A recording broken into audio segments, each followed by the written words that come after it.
Welcome to ABC campus. आज हम negotiable instruments act 1881 में प्राइमरी पार्टीज को डिस्कस कर रहे हैं। तो इसके अंदर हम पहले डेफिनेशंस को डिस्कस करेंगे ब्रीफली।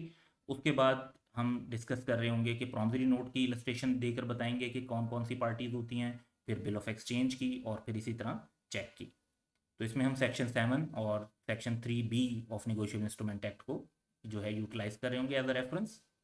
तो इसकी तरफ चलते हैं।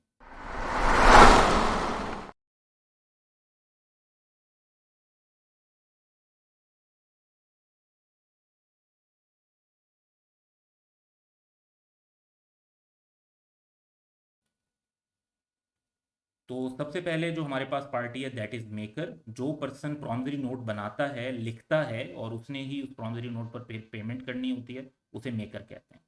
जिस पर्सन को पेमेंट मिलनी होती है उसे हम पेई कहते हैं। The person named in an instrument to whom और to whose order money is to be paid.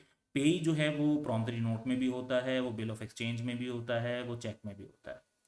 फिर ड्रार की टर्म यूज होती है। ये बिल ऑफ एक्सचेंज और चेक को जो शख्स लिखता है, बनाता है, जो उस पर ओरिजिनली साइन करता है पहले, उसे ड्रार कहते हैं। जिस शख्स को ये ऑर्डर दिया जाता है बिल ऑफ एक्सचेंज या चेक में कि वो पेमेंट करे, जिसको डायरेक्ट किया जाता है कि वो पेमेंट करे, उसे ड्राई कहते हैं। चेक की सूरत में ये बैंक होता है, और जो है बिल ऑफ एक्सचेंज की सूरत में ये बैंक के अलावा कोई पार्टी होती है।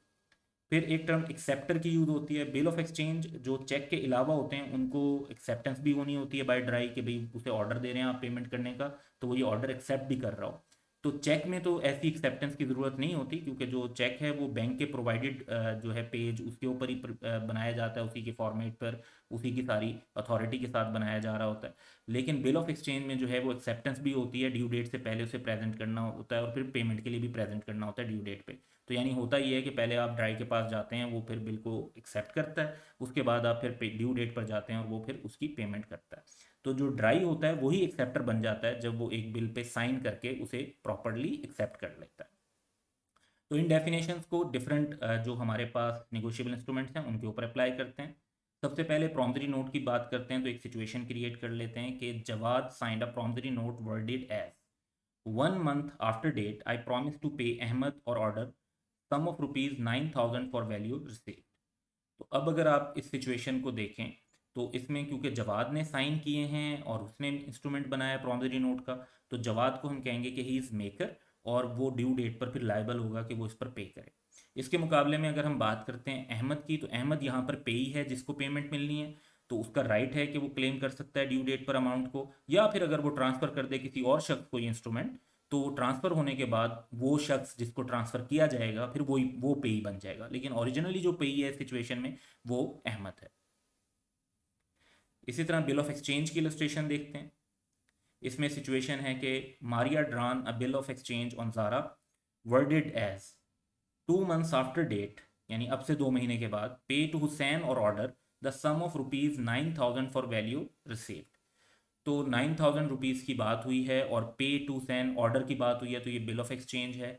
यहाँ पर अगर हम एग्जाम्पल वाइज देखें तो जो मारिया की सिचुएशन है, she is drawer, she will be liable to pay only,